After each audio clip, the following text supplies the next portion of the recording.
In the time past, or that is what is still in existence now,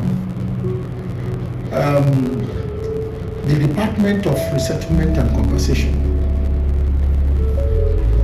are the ones that apply for lands for resettlement or compensation.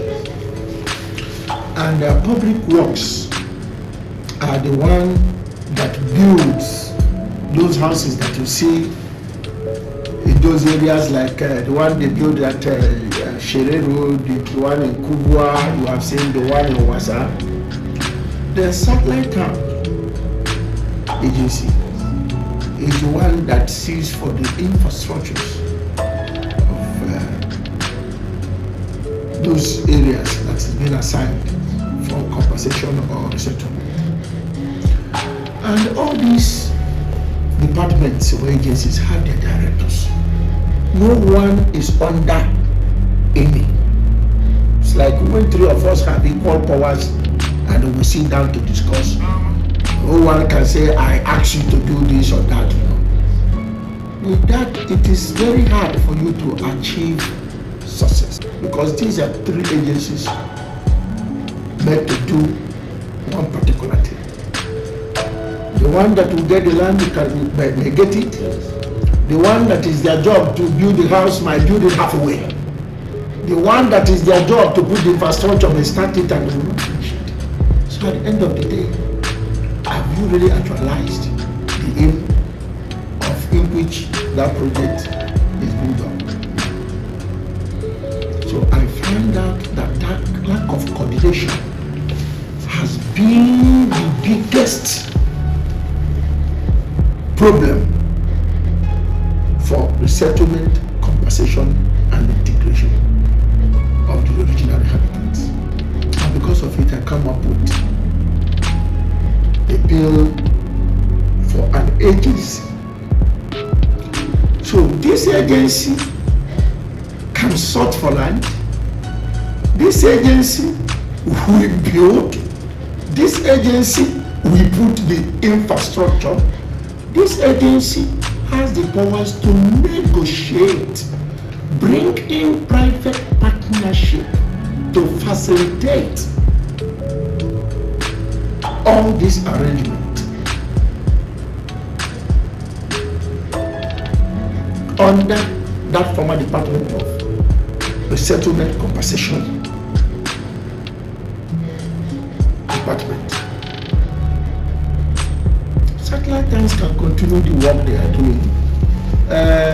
Public works can be doing their job, but let that resettlement and the compensation and integration department be a full-blown agency with all the peripheria that they need to work to actualize the goal, all the statutory powers required. That is the aim. Federal government has spent billions of naira in compensation, and the people that are spending it on has not felt the impact of what that money is being spent for. It's wastage. Go back and check how much federal government has spent on this. The one they built along Kubwa Road, police has taken over. The one they built at Wasa, IDP has taken over. The one in Chinedu, we and unknown men. Before you know it now, we will have unknown gunmen by on that side. So we shouldn't allow that. And when these things are going on, people are paying the price. Indigenous people that is being displaced are having children. A total 3 generations is running the street. Your children don't even know what next. And you wake up in the morning, somebody will tell you, live here. This one is crossing here, is passing there. Can you imagine that? That is how bad it is for our people. And we are all human beings, for crying out loud. All of us comes from. We have our native places. Is such happening with us? So we should be mindful when others are going through. People cannot be strangers in their own land. So government must not pay lip service to people of FCT.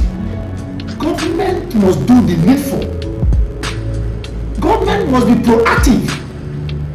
FCT can never be secured without doing the proper thing as far as the indigenous people is concerned. The threat will grow tomorrow because when people are being pushed to the wall, they don't have any way but to fight back.